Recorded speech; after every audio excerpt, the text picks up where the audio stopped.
Y'all doing the interview? Yeah, we doing an interview. Can I be in the interview? No, you can't be interviewed. Okay. All right. Sorry. I always but in the interviews. It's all good. It's all good. Ladies and gentlemen, welcome to a new episode of the No ID podcast. I have actor, comedian, author, motivational speaker. You've seen this man everywhere. Def Everywhere. Comedy, everywhere. Def Comedy Jam. He's produced the Platinum Comedy Series. You've seen he was hosting BET Live from LA. He's written books. Michael goes motivational. He's written a funny thing happened on the way to the White House. I knocked on the door and the brother answered. You heard his voice in The Princess and the Frog, Buford. You can check him out everywhere. The king of Venice Beach, Michael Colyar.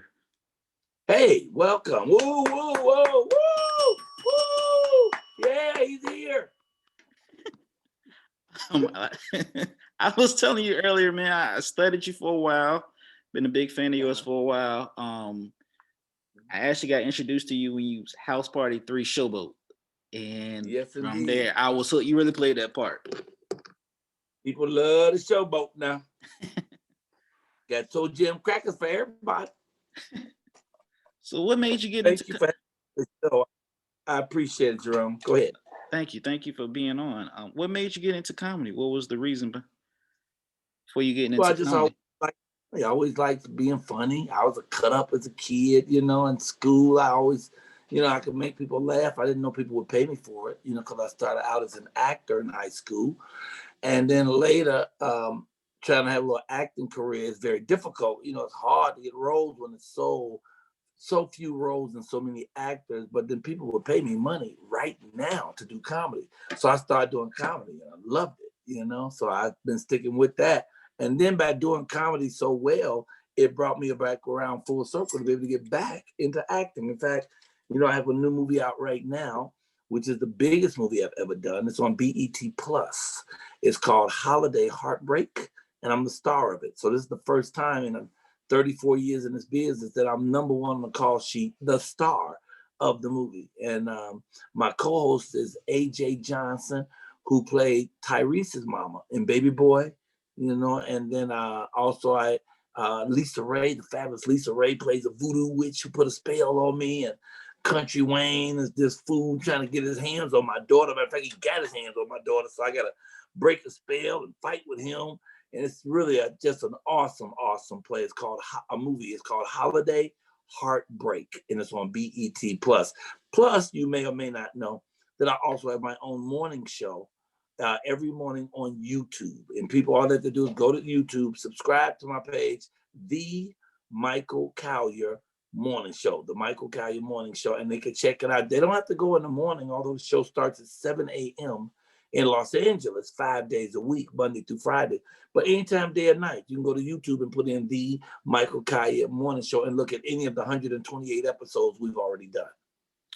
Oh, yeah. I was on your website. Like I said, I'm a big fan. Very page. I like to say The Michael Colyar, the real MichaelColyar.com. All right, go ahead. Yeah, like I said, man, I may be a little starstruck, but not maybe. I am starstruck. I'm actually. Oh, that's kind. Thank you. Man, you don't realize how much me and my friends have talked about you when we're all comedians. Like, we all came out of comedy school around the same time. So, okay. Yeah, and they didn't believe me that I had you for the podcast interview at all. So I was like, they're gonna be shocked. So did you go to an acting comedy class? I did. I went to the Funny Bone comedy class. Nice. And I went for 6.5 weeks. 6.5 weeks. I graduated top of my class. Oh, nice. How much did they charge you? $250. That ain't bad. That ain't bad. That was a bad price? That's not bad. $250. I teach a comedy class as well. Really? And yes, my next one's gonna be in March. I charge $200, and it's a 6-week course as well. You know, that we do it on Zoom and it's off the chain. So have you done my morning show yet? I watched a little bit of your morning shows. But you haven't performed on it? Are you performing anywhere? I've done a couple of Zoom shows. I just did a New York Underground Comedy Festival last month. Okay. And I will be How, doing Zoom. Like, you were telling about acting and stuff. You really got to be an actor with Zoom because you can't really, there's no crowd. It's just comedians into the. okay, I need you to get that out of your mind. Don't think like that. You know, Okay. you don't need a. If you're funny, you're funny. You don't need nobody to laugh at you. Laugh at your damn self. You know, just tell the jokes. You know, do the routine, whatever the routine is. You just in your mind imagine. You know, if people watching you, if they watching you, they laughing. Just do your shows. You know what I'm saying? Otherwise, you create a crutch or a handicap for yourself. It's a lot of money in doing the Zoom show. So instead of not getting that money, because you're not getting the immediate response of an audience laughter out loud, just tell your jokes like you know they're funny. You know what I'm saying? If you know they're funny, tell your joke and laugh at your joke. All right, y'all gonna really like this next one. Then you tell your next joke. Oh, well, I hope you like this one. If y'all there, anybody in there? Anybody in? You know, and just have fun. And just have fun for your time period. And you've done your show. Yeah. Yeah. I mean, you took the class. You should be working now. You should be jumping on these sites and doing stuff. You know, people are paying folks to MC. You know, I'm MCing all kind of shows. I'm not getting an immediate response. I just go to the next thing. And then our next guest up, he only got one leg, but boy, he's hopping funny. Get your hands together for Ricky Jackson. Yeah, Ricky in the house, y'all. Boom. I've done what I need to do. Then you go to your next thing. Okay? Definitely. All right, let's keep going. So, how did Def Comedy Jam come along? Like, how did That you? is really wonderful question because my great friend Bernie Mac got me in. You know, and I had known Bernie from Chicago, where I'm from, Southside Projects, Robert Taylor Home, 4352 South State Park, 909. And I knew Bernie when he was kicking around and getting started. You know, that boy was always bad, always. From the beginning of time, he was bad. You know, I mean, he used to have a show where he had the girls, where he had dancing girls. He'd come out, there'd be music, and he had 6 girls come out and dance with him. It was showtime. He'd have his cigar. He was just cool as a cucumber. And when I came to Los Angeles, I started out by doing street performance. And so I was on Venice Beach, where I ended up doing 9 years of street performance. And while I was out there, with my very first year there, Def Jam was coming about. I didn't know anything about it. But Bernie Mac called them and recommended to me. They said, oh, you got to use Michael Colyar. And then he called me and said, Michael, you got to do this show called Def Jam. And I was like, heck yeah, I would have done any show anyway. I was just starting. I was on the street. Now I would have done the show in a phone booth if you promised to call, you know? Right. And they called, and I always give credit to my friend, Mr. Bernie Mac. Bernie was an inspiration, man. I've watched a lot of his stand-up. In my opinion, he had one of the best sets on Kings of Comedy. His set in general was just life, you know, and he turned that into a sitcom, the Bernie Mac Show, which is still being played all across on Bounce TV. I watch it 7 o'clock every day. So yeah. Yeah. It was perfect. He was a wonderful cat, and his shows were awesome. Nobody could touch him. If he was alive today, he'd be number one comic alive today, you know? Yeah. Now, be me. Woo!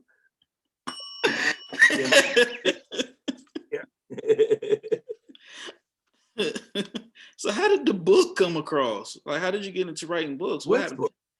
A funny My thing. first book is about the president. It came across because I love my president, Barack Hussein Obama. And so the first book is called The Funny Thing Happened on the Way to the White House. I knocked on the door and a brother answered.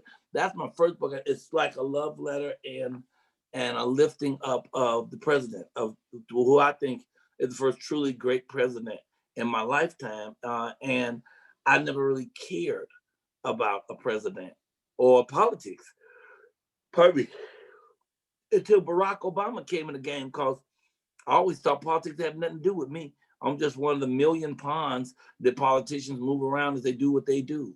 And then Barack Obama came in and showed us that we can be part of this system, and that he could take it to the very top, and that was something that meant the world to me. It's just awesome. It was just really, really awesome. Yeah. So I wrote that first book, which is animated, and it's an illustrated book, a cartoon book. I was looking around because I didn't know we were gonna talk about books, because hold up a second, because if I did, I would try to have one right here to show you. And I usually got them laying everywhere. Don't go nowhere. Hold up. Wait a minute. Okay. Oh man. Okay, I don't have one right here with me, else I would show it to you, because I would love you to see. Wait a minute, what the cover looks like. Dang it. Dang me. Dang me. Get yourself a rule, but hang me. Hold on a second. Don't go nowhere. I got you. From the highest hill.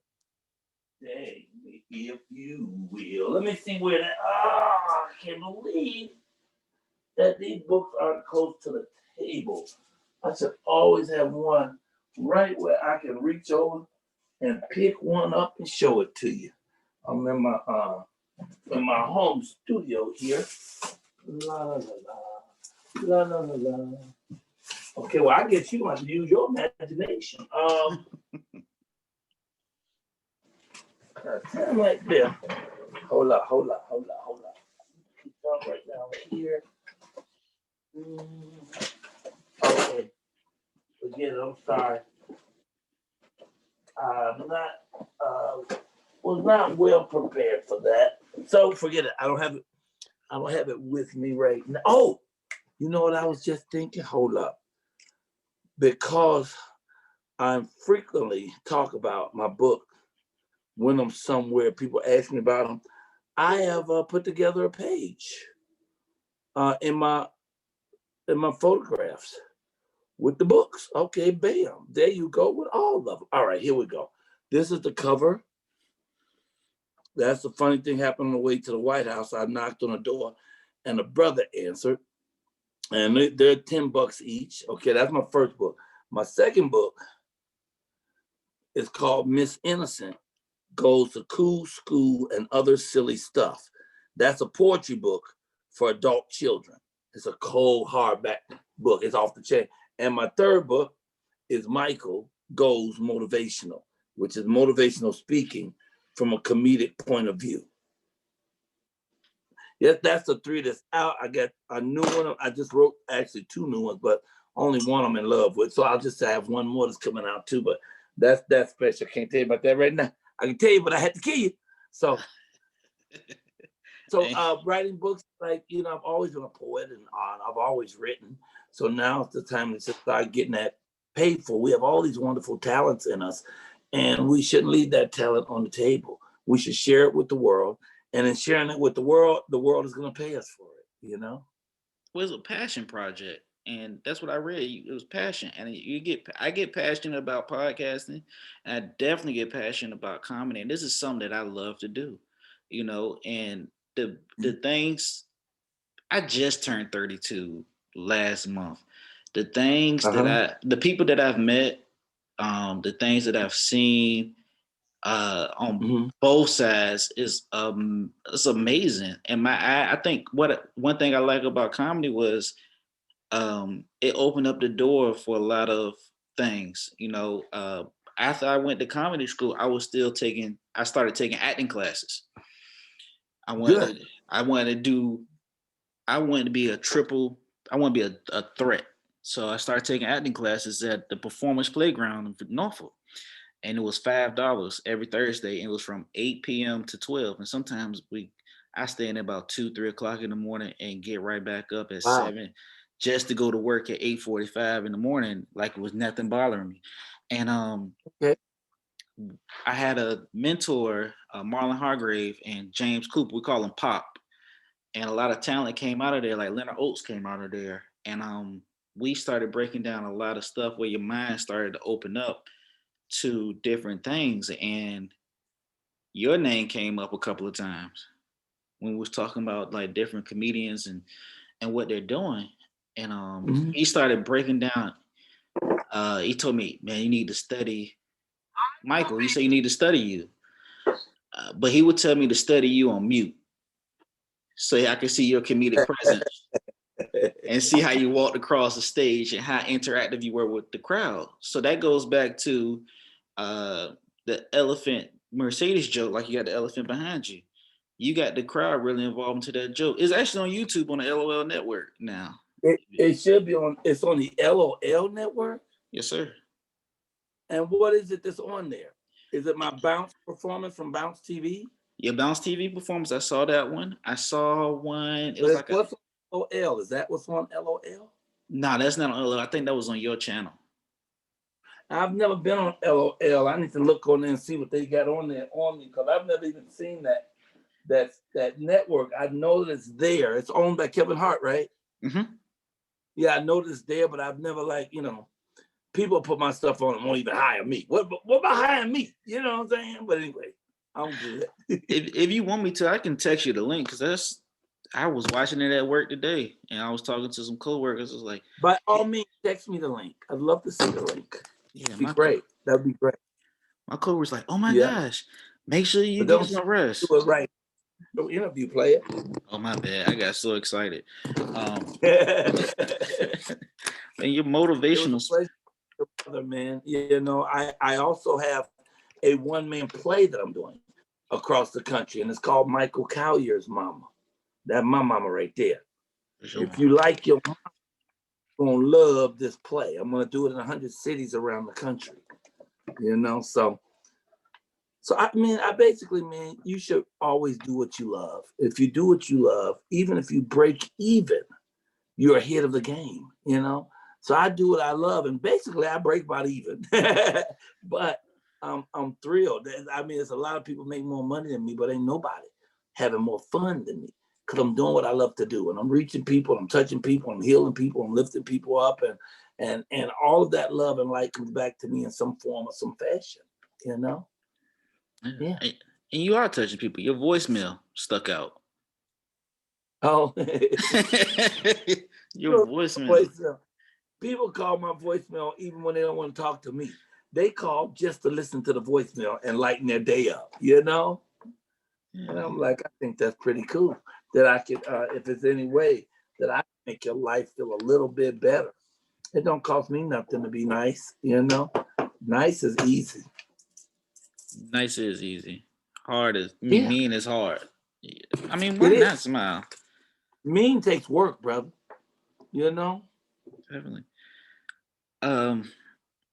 Like I said, I'm starstruck. I had my notes and everything, man. I saw it. Star Search. You was on Star Search and you donated half your money to the LA homeless charities. That was what? I mean, of course, it's always great to give back, but like, what made that? I don't know at the time. I didn't have no whole lot of money, so when Ed McMahon, who was the host, asked me what would I do if I won $100,000, I've always wanted to help homeless. I always try to help the homeless. I used to back then. I would come to Venice Beach to do shows, and before I start my show, I would buy 10 meals to give to homeless people, but they only cost 99 cents each, and you ain't get no meat, but you got eggs and toast and grits, and jelly, and if you have all that and you sleeping on a park bench, that's a meal. So I would get 10 of those, and walk down Venice Beach and hand them out to homeless people until they ran out, and I just always liked to give back. I just know that you ever want to have anything, Jerome, you got to learn to give it away, man. If you give everything to everybody, you'll have so much stuff, you won't have no place to put it. It's the law of giving. It's called karma. Whatever you send out is what comes back to you. So sin, give, and see if it don't come back to you stronger and greater than you imagined. And so I was always giving anyway. And shoot, I was just hustling at the time, doing comedy on the beach.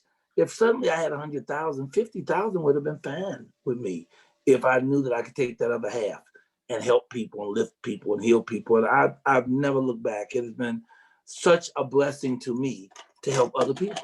you know. And every time you do that, every time you help somebody, it come back. You know, you may not see it right away, but sooner or later, someone comes and blesses you in a magical way. And all you have to stop and do is think about it. What did I do to deserve this? And you remember, oh, I remember the time I helped that lady across the street. I mean, sure, I took her purse when she wasn't looking, but I helped her, got her across there, you know. So, yeah. Definitely, you're supposed to give back. What you put in this earth is what you're going to receive, and you treat people Exactly. the way that you want to be treated. Because at the end of the day, that could be you, and Exactly. you have to reach out. You have to do that. And I learned that Mm-hmm.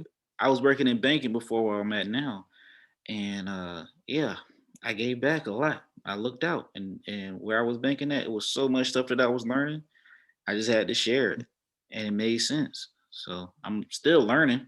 Still a student to the It is. finance game. That's why I like to be. I like to be a student in life in general. But it's the everyday people. I still keep in contact with one person. I call him Uncle Morrison. He said hello, by the way. Who's Uncle Morrison? Uncle Morrison was one of my clients. I used to work with his wife, Mrs. Morrison, and he came in probably like 2 weeks later, and we just vibed.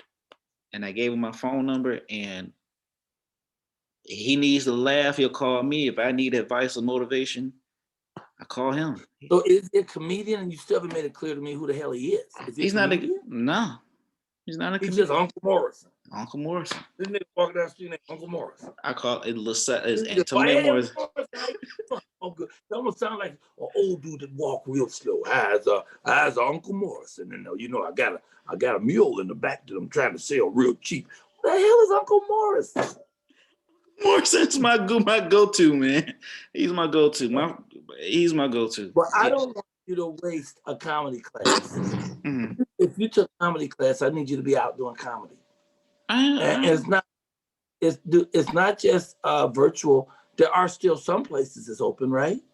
there are some places that are still open, but Mm-hmm. I like to keep it 100%. My father is a little sick. My parents are more uh, vulnerable to the disease, and it wouldn't be fair to What kind them. of sick is your father? He has pancreatitis. Okay, how long has he had that? He just got diagnosed with it back in November of last And year. what is he doing about it? He's going to treatment. He's got 7 more left. 7 more. What kind of treatments are it? Like, It's like a catheter. His diet had to change. Well, he was already eating healthy, but there's certain things that he can't eat. There's certain things that he can't um, put on, and it's a lot. It's a lot, and that's my Superman. To be honest with you, he actually paid for half my comedy class, and he paid for this microphone, and with this podcast setup, he's helped me out with. So it just wouldn't be fair to him to put myself in that position, and I don't want to expose them to it because God knows the cases up here in Virginia Beach and Chesapeake are just rising. Like, oh so yeah, I can imagine. yeah. I can imagine. Yeah, So you gotta be. I was trying to look as a friend of mine who's a doctor, mhm. uh, Dr. Lamar Price, and I would really like your father to talk to him. He's a naturopath, a natural doctor. He was a regular medical doctor at first, but he came to the conclusion that there's only 5 reasons to be a medical doctor. That's Money.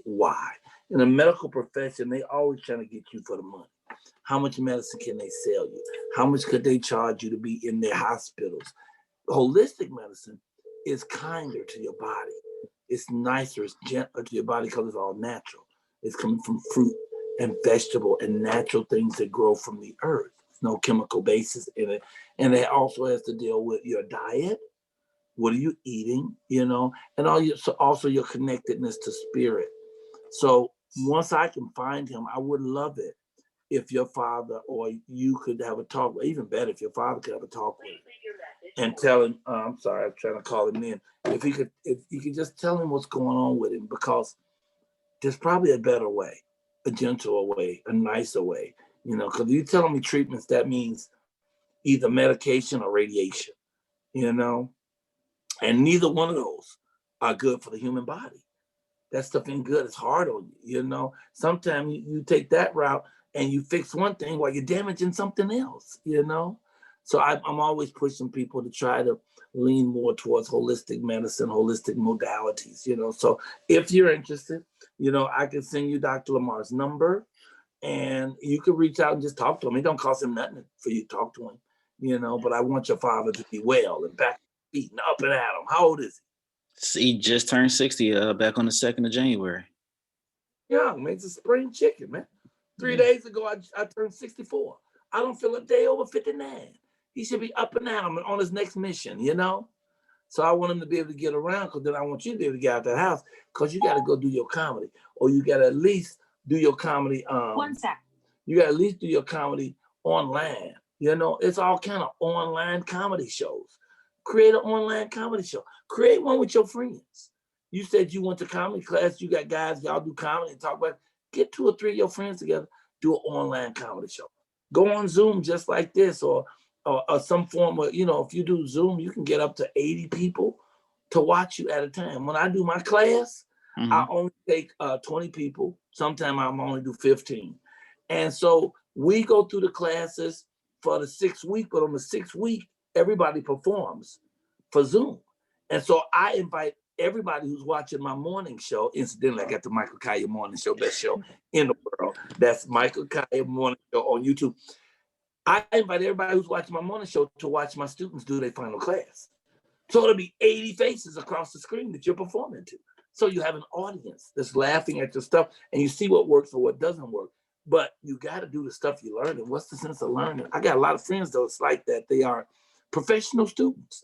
And I say, oh, man, now you got your degree. What you going to do, man? I'm going to do my next degree. Well, shoot, when you going to make it work for you?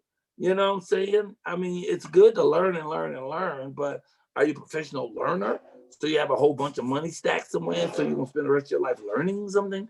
Or are you going to take what you learn and apply it? You know, I mean, the difference in intellect and wisdom is intellect is the accumulation of knowledge to learn a bunch of stuff. Wisdom is the proper usage of that knowledge. How do you use the thing that you learn? You know, I'm a comedian. I'm not going to sit in my house and not do comedy just because of COVID or any other thing. I'm going to get on this device and do stuff. I do 3 shows. Okay, so I do my morning show 5 days a week.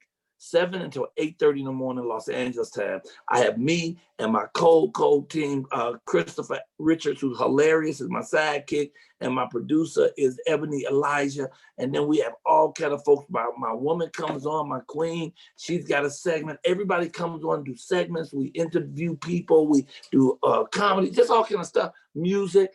And I do a show, hour and a half. We've done 128 shows. We'll do one again Monday. In fact, Monday, Tony. You remember that group? Mm-hmm.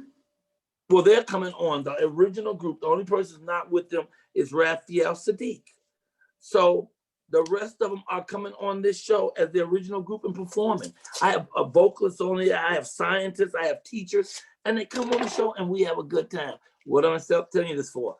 Because I'm utilizing the skill that I have, the thing that I've learned. I'm not going to sit in my house crying like a little bitch. I'm going to be working. I'm going to be connected. So then my second show is every Wednesday night.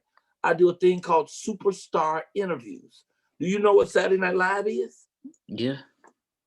So you know who Eddie Murphy is? I sure do. So do you know who was on Saturday Night Live before Eddie Murphy? Nah. There was another gentleman. His name was Garrett Morris. Garrett Morris was the first Black guy on Saturday Night Live. He was the original guy. He's the guy that Eddie Murphy replaced on there. Okay, he's 84 years old right now. This brother's on a show right now called Two Broke Girls. He ain't never stopped working. He's a legend. He's doing my show this Wednesday, Superstar Interviews. This Wednesday just passed, we just had an officer and gentleman. No. We did officer and gentleman last week. We did Lou Gossett last week. This week we did the guy from Car Wash. I'm drawing a blank. Did you see Predator? Bill Duke. Come on, player. I had Mr. Bill Duke on here Wednesday doing his thing. I've had Wyclef Jean, Dougie Fresh, Russell Simmons. So every Wednesday night, 6 p.m., on Instagram. I have the superstar interviews. Why interview stars? You know. So Garrett Morris is next week. Okay. And then every Thursday, I sit in my living room and I read books to children. I read books to children. You know who wrote that book? Chocolate Me? Tay Diggs. I saw the name underneath there, yeah. Oh, okay, Tay Diggs. Well, it turns out that I just found another Tay Diggs book at a black bookstore yesterday. This one is called Mixed Me. So a black person who has a white in him as well, a mixed person. You know, here he talks about loving yourself as being black, as called Chocolate Me, and how I love chocolate. Sometimes people used to make fun of him and his color. You look like chocolate. And then his mama said, but yeah, see, they making fun of him. But his mama said, but yeah, don't you like chocolate? And he's like, I do like chocolate. And come to turn out that he loves who he is. Look, she says, look in the mirror. Look what you see. He looked in the mirror. He saw Chocolate Me. So I read to the children. Me and Roscoe. You met Roscoe. Roscoe. Where'd he go? Roscoe. There he is. Roscoe over here trying to take a nap. Roscoe is the host of the morning show. What? I'm on the show? No, not yet. You just visiting people. Who's this guy with the glasses?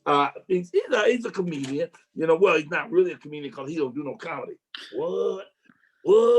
Yeah, you gotta do comedy to be a comedian. You gotta do comedy to be a comedian. And how come your mouth move as much as mine? Shut up. Anyway, so we do 11 a.m. every Thursday. On Instagram, and I just read books to children. I bring out the puppets, I talk to the kids, and I talk to them about the importance of reading. I do one book, and then I do 2 poems by Shel Silverstein. I'm telling you this to say that you got to utilize these tools you got, dude. They say that the wealthiest place in the world is the cemetery because there's so many people who've died and took their gifts with them, man. People who have great songs in them and didn't get out and sing them. People who can dance and never danced nowhere, just kept it in their house. Comedians who went to comedy classes and sit in their house and say, I can't go nowhere and work because COVID. So I'm saying, I need you to utilize your gifts, brother. I will. Feel me? You're not the first person that said that, because I had Nori Davis as well on this podcast, and he said the same thing. And excuse me if I'm getting offensive. I had a porn star on one episode, and she said the same thing. She does adult films. Yeah, she's doing what she knows. She's out fucking. So she's a porn star. What's her name? It's Sexual Savage. It's Sexual Savage. Her name is Sexual Savage? Mm-hmm. Oh, that's painful. That sounds like that's gonna hurt right there. Ooh, that's gonna hurt. Well, on my superstar interview, one of the biggest numbers I got is from a lady, a gentleman who's now a lady, a transsexual, named T.S. Madison. Really? T.S. Madison has 500,000 viewers. She came on my show, my numbers went through the sky. I mean, I usually might get a couple of hundred people on. Like 900 people immediately was on when she came on. You know what I'm saying? So, but what is she doing? She's doing her shows. She just got a gig now on WeTV. They're doing a reality show for her. But what she do, she gets on every morning and does a show. She broadcasts and talks to people, and people are coming in talking to her the whole time, just like on my show. I got people writing and talking, and you're interacting, and you're changing information. So the thing is right now it's not a shutdown. It's just a reset, man. You gotta pivot, change, and do the same thing in the way you do it, but do it different so it adjusts to whoever you're reaching, who you're trying to reach out to, man. So somebody else told you, I told you. How many people gonna have to tell you before you get out and do the work? Yeah, that's it, because it's coming from you. Okay. That's it. All right. Okay. Let's go. Let's get it going, man. Let's make it work. Let's shake a leg. You know what I'm saying? Definitely. I try to get TS. And I'm glad to be on here on Black History Month with you, man. That's a great time, man. We can celebrate that. We do need to celebrate that. I do celebrate. Here in Los Angeles, our black paper is called The Sentinel.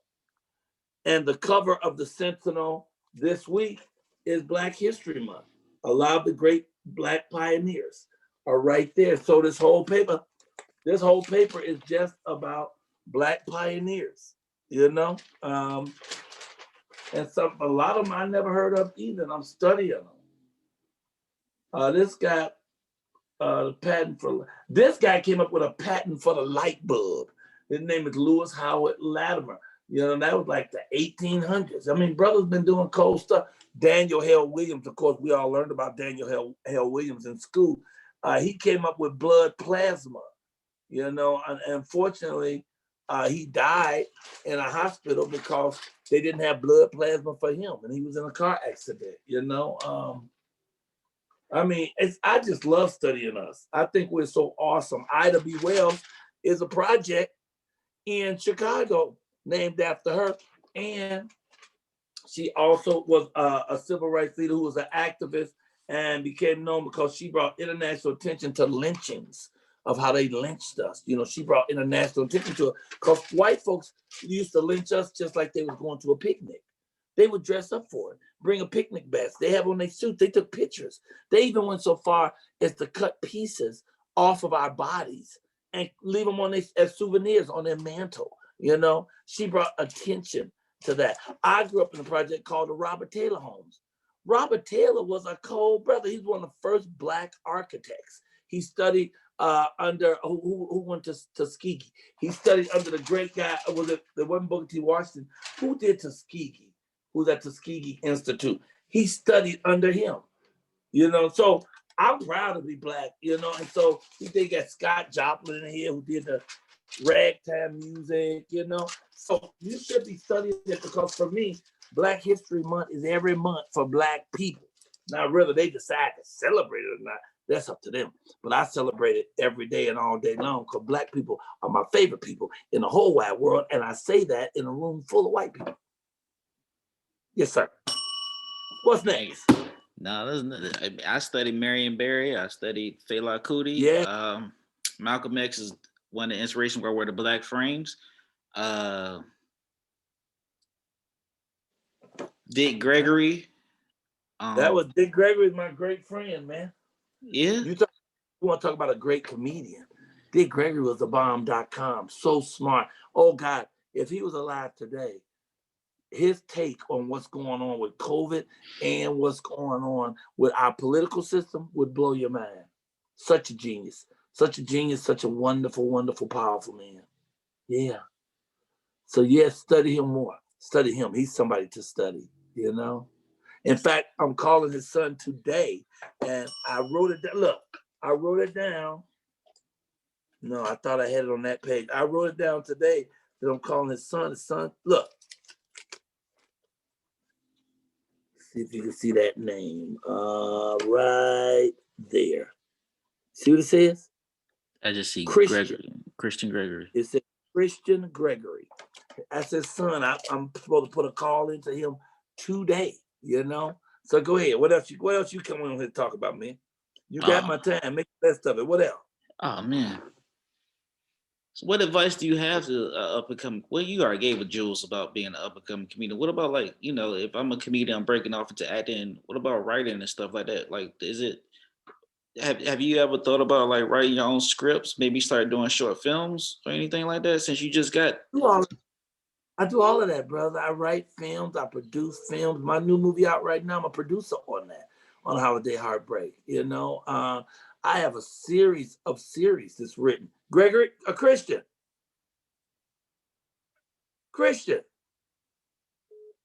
Uh-oh. Maybe I got the wrong number. I hope not. That person just hung up on me. They might pick back up and say, dude, you got the wrong number. Don't be calling my house. That's all they could do. Can't nobody beat you up on the phone. All they can do is do.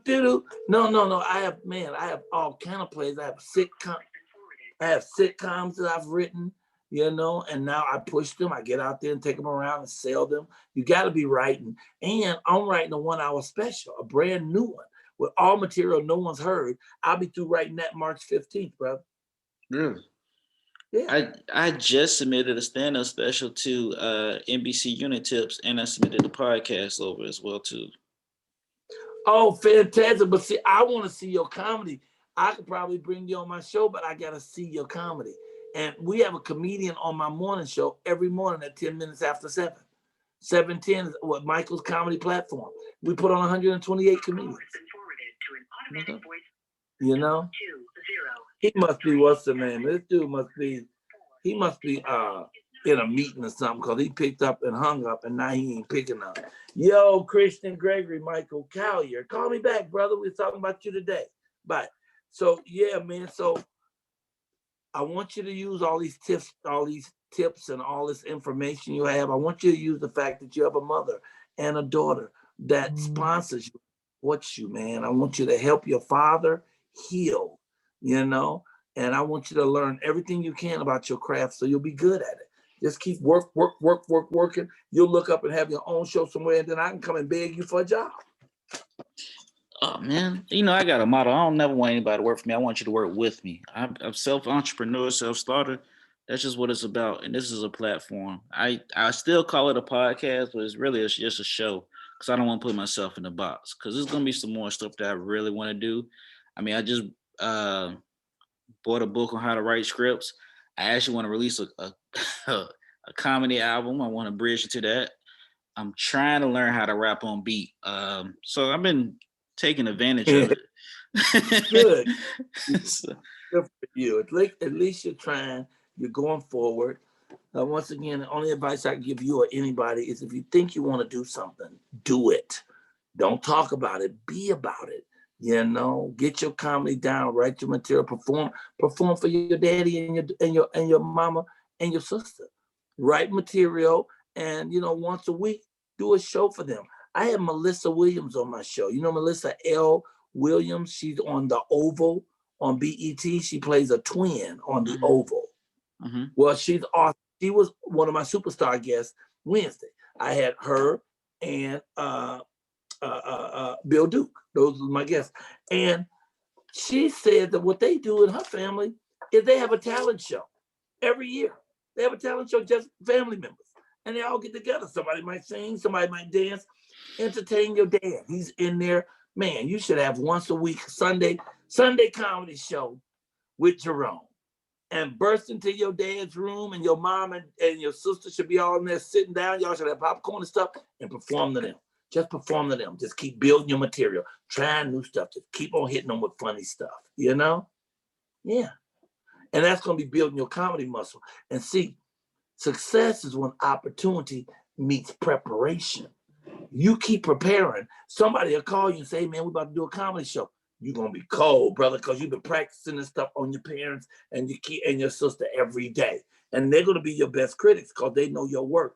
And they know if you're really funny or if you just trying. And they'll say, well, Romy Rome, why don't you add the line about the peanut butter? That'll really make that funny. And you go, oh, wow. I'm going to try that when I do it for y'all again. Next Sunday, the 15-minute comedy extravaganza. That's how you build your stuff, brother. You build it by doing it, I'm honored to have been here with you today, but I can't give you no more time. I got a place to go and people to do. I appreciate the time and the jewels that you gave me. So what I'm gonna do, once we end the interview, I'm gonna go ahead and send you 2 videos. I'm gonna send you the elephant Mercedes joke, and I'm gonna send you my stand-up bit that I did when I graduated comedy school. I put on my YouTube page as well too. When I performed at the Funny Bone. Okay, cool. I want to see that. Because if your stuff is halfway funny, I'll bring you on my show. And these glasses by a Black designer. His name is David Ford. He is my sponsor on my morning show. It's a cold brother. You have to spend your money with Versace when you got David Ford. David Ford. You got your David Fords, brother. David Ford. I got them in seafoam. David Ford. What, player? Come on, what you talking about? Got them in gray. David Ford. What? What if you want to get mean with it and go red? David Ford. What? Sometimes you want to go all the way out. Put your Hollywood glasses on. Somebody cut up the highlights. David Ford. So you should go online and go to David Ford Eyewear and check out the glasses he has, because this Black History Month, and this is the best time to support Black-owned businesses. So I just want to put that out there. Somebody might actually see your little podcast. Who knows? Besides you and your mama and your sister. And they might say, oh, I need to get me some glasses from David Ford. Okay. So there it is, sir. I need you to at least start chiming in. You said your mom a fan. I guarantee you she ain't never seen my morning show. Has she? Nah, she don't know how to work the stuff. I'm at work. She don't know how to work it. So we're going to get her on it. YouTube? You need to show your mother how to work YouTube. Because it's not to work. You just put the app on whatever device. And then she can come in the morning, hit YouTube, and watch my morning show. How y'all gonna be fans if y'all don't watch me? What kind of damn fan is that? That's like a fan, but it don't wave. If I'm not fanning myself, the fan ain't shit. I need to have a fan that actually watches, man. Your mama and your sister come in the room. All we fans of y'all. Give them the opportunity to see me every morning. You need to set that up. I need your word that you're gonna set it up so that they can watch me on YouTube whenever they want to. How about this? I'll go ahead and screenshot you the subscription when we actually watch it in the watch history. Sound like a plan? I love that. How about that? And all you do is go on YouTube and put in the Michael Colyar Morning Show. And anybody wants to follow me, you can follow me on my Cash App. Okay, that's $, Michael Colyar's Money. If you don't want to follow me on $ Michael Colyar's Money, drop a little scribble in there, a little blessing for your brother. Then you can follow me on Instagram under Michael Colyar. So it's easy to find me, or you can go to my very sexy webpage, the real michaelcolyar.com, where you can pull up photos and all kind of stuff. So thank you, brother. I'm honored that you took time out with me. You gave me a few moments. I hope that you learned some stuff and you utilize it. One thing, like I said, it's one thing to know stuff, but if you don't use it, it's not wisdom. It's just intellect. Intellect ain't bad. Knowing a lot of stuff ain't bad, but using the stuff you know is so much better, you know? So I appreciate you. This has been a plum pleasing pleasure. And if you send me some funny stuff of you, then we'll bring you on one morning. You can do the comedy on my morning show, and your mama can watch you live on the Michael Colyar Morning Show. Most definitely. She's a comedian. She's a comedian too. Wow. Well, yeah. God bless you, and God bless her, man. Thank you. Blessing. Take care, man. Have a wonderful weekend, and thank you for having me on. Thank you for being on. God bless. All right. See you now. Take care. Bye-bye.